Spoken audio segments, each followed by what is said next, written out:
Okay, I am back. I hope everyone had a lovely holiday season as we move into the new year, but there's a little bit of business we need to tidy up before the new year hits, and that is my matches of the year 2022 edition. Hello and welcome to FTTR, I am Ewan McQuaid, and today we are doing a countdown, my top 10 wrestling matches of 2022. If you like this kind of content, please hit subscribe, like the video and comment your list down below, because I want to know what you guys think of the year of our Lord 2022 in terms of wrestling. But this is my list, it's counting down, so shall we just get straight into the list? So let's get into some honourable mentions first. We have Roman Reigns versus Logan Paul from Crown Jewel. Roman Reigns versus Drew McIntyre from Clash at the Castle also did not make my list. I'm looking at the list on my phone of the ones that I did not put on here. What else do we have here? Paige versus Danielson from the start of the year. It's hard to believe that that was the start of the year. I was very tempted to put Moxley CM Punk on just because it was very exciting the way they did that. And there are other matches that I cannot remember and did not write down because I'm terrible at my job. So shall we just get straight into the list? Coming in at number 10 for me, we have Becky Lynch versus Bianca Belair at WrestleMania 38. I think the best women's match of the year. I think this was their best encounter, better than their SummerSlam encounter. And it was just a blow-away women's match. Just a blow-away match in general. It was incredible. The spot with the eye really added to the drama as well. And I think they just worked really well together. And, you know, this almost year-long story that they've told from SummerSlam of, you know, Becky slowly, you know, she turned heel, essentially, at SummerSlam, and then that feeding through all the way to WrestleMania, where Bianca Belair wins. It's incredible storytelling, and I really love the match. I think this is, hands down, the best women's match of 2022. Coming in at number 9, we have Will Ospreay versus Orange Cassidy from Forbidden Door. Now, you can talk about stories, you can talk about character work and everything like that.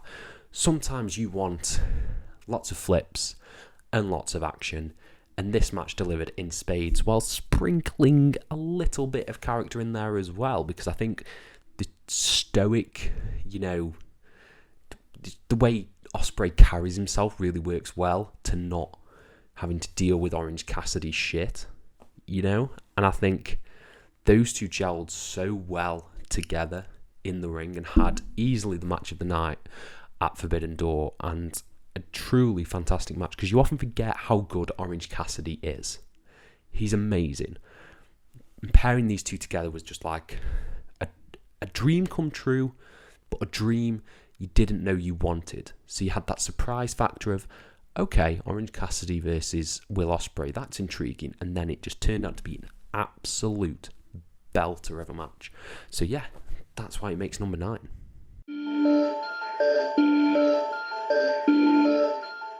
And at number 8, we have Progress Wrestling's Super Mob Smash. Now, I was there for this event. I will say that. I could describe this to you, but it wouldn't do it justice. It's available on the WWE Network. It's from Progress Wrestling. One of the tours that they did, the Deadly Viper tour, Manchester one. It's from that one. And it's basically just a load of guys in the ring doing insane things. It's an insane spot fest. It doesn't make a lick of sense. They told a little bit of a story between Amari's team and the Close Personal Friends, because it was the 4 teams of 3 going up against each other. And that story played out really well. Like, really well. And just the spots in this were insane. Sunshine Machine, insane. Amari, insane. Just the Close Personal Friends, insanity. This is one of the coolest, most fun experiences I've ever had at a wrestling show, was watching this event, and I highly recommend you check it out. It's available on the WWE Network. Search this one out if you can.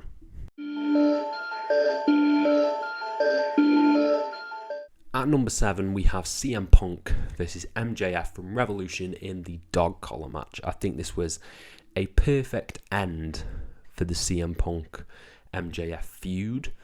Just the bloody nature of it. CM Punk coming out to his Ring of Honor theme. Just everything worked so well because it was a perfectly crafted story, the MJF CM Punk saga. And the match itself, it was a brutal, old school territory style dog collar match that we'd really not seen. Cody and Brody Lee had one, of course, but this just felt just vitriolic.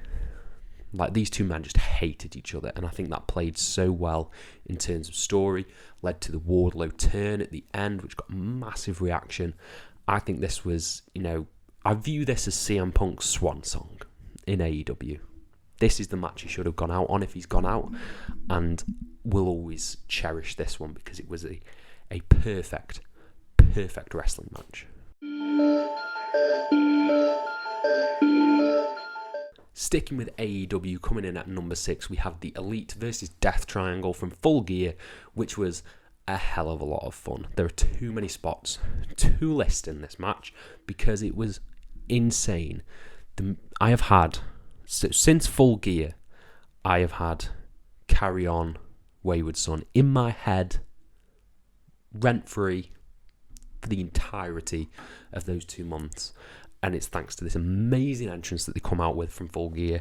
And the match itself was just 20 minutes of insanity because we know the Young Bucks and the Lucha Brothers work well together. We know Kenny Omega and Pac work well together. And throwing them all in one ring, what else could you ask for? It was an incredible trios match with a very unexpected finish that I personally really, really enjoyed. So, yeah. Incredible match, incredible trios match, and hopefully the best of 7 series. It's been good so far. Can only get better.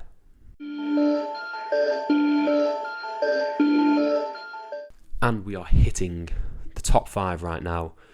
Coming in at number 5, Jon Moxley versus Wheeler Yuta from AEW Rampage.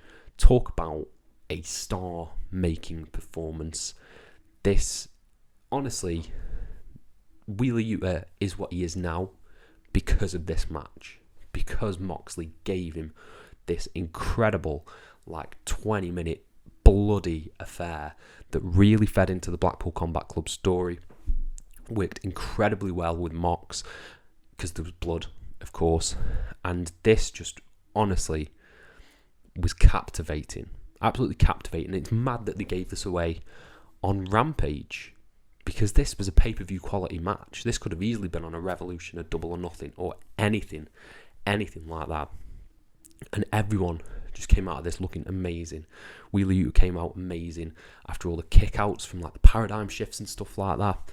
Just the imagery as well. The imagery is incredible in this match.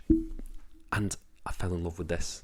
This match showed what Moxley was going to give to AEW throughout the year, and he gave 110% throughout, and this is his magnum opus of the year.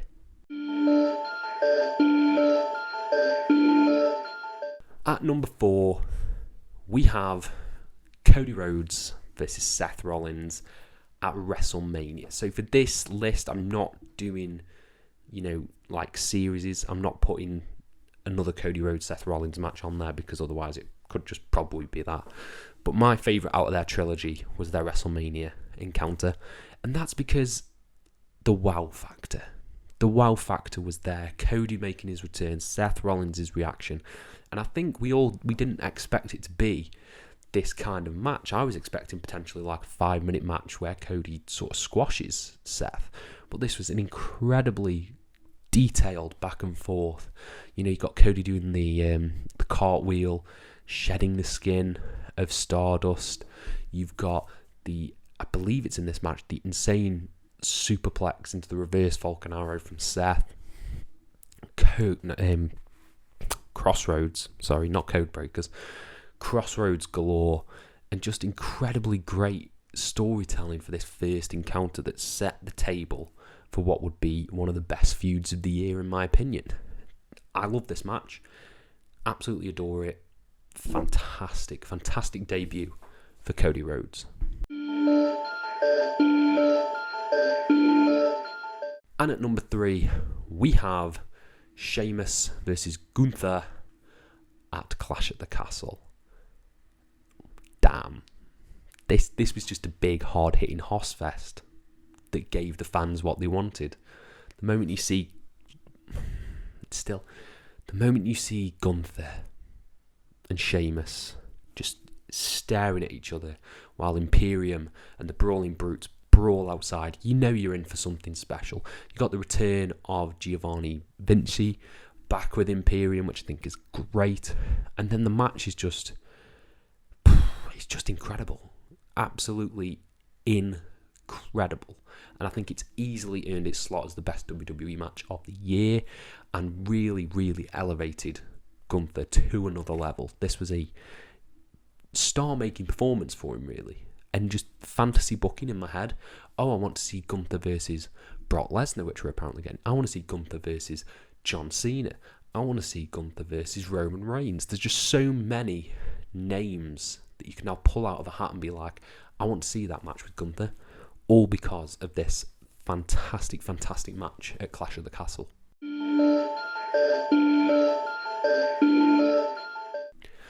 And at number 2, I was flip-flopping between these two matches. I didn't know which one I was going to have at number 1 and which one I was going to have at number 2.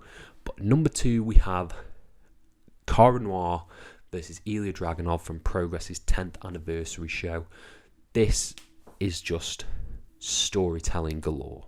Storytelling galore. Usually when you have a trilogy and then you have the 4th match, it doesn't always deliver. However, the story they were telling with Cara Noir, that he needed Ilya Dragunov to get him out of this slump after losing the Progress World title, and he's not really trying at the beginning, and then you just get this ending sequence where both guys go hell for leather on each other. It is fantastic. You've got an incredible angle afterwards with Spike Trivet as well. It is just perfect storytelling. There's an incredible bit where both guys, I think they pull each other and they both do headbutts and they're holding hands as they fall down. And then there's another sick bit where Ilya goes for his Torpedo Moscow and Cara just catches him in a hug. It's brilliant. Absolutely brilliant. It's on the WWE Network. Go out of your way and check this one out. You will not be disappointed. And at number 1, it could only be one. FTR versus the Briscoes from Supercard of Honor. That is my favourite of the trilogy. It was close between this and the dog collar match. They're both very different. But this first encounter just blew me away. Absolutely blew me away. It is so fast paced. It is like an adrenaline shot. And the storytelling, this sort of double face turn from both teams, with FTR playing the heels at the beginning and then the respect that is built throughout the match, is just mind-blowing. An incredibly hot crowd, incredible near falls, stealing each other's finishes, which would only escalate throughout, the trilogy. It was wrestling perfection, tag team wrestling perfection. FTR have had the best year of any tag team this year, and this is their magnum opus. This is the pinnacle of tag team wrestling, and if this can be topped, I'd love to see it. I'd love to see this be topped, but it's going to take a lot to top this match. That's my list. That is my list. FTR and the Briscoes topping my matches of the year, but I want to know what you guys think down in the comments below. Let me know your favourite matches. Let me know your least favourite matches. Should I throw one in? My least favourite match of 2022 was easily was it Crown Jewel? Crown Jewel, Karrion Kross versus Drew McIntyre. Psychology was terrible. The actual match was boring. It was dumb. I really, really didn't like that match. Really didn't like it. But yeah, that's my least favourite match of the year. Let me know your thoughts down in the comments below, and I'll try and reply to every single one of them. Thank you all ever so much for your support, and have a nice day.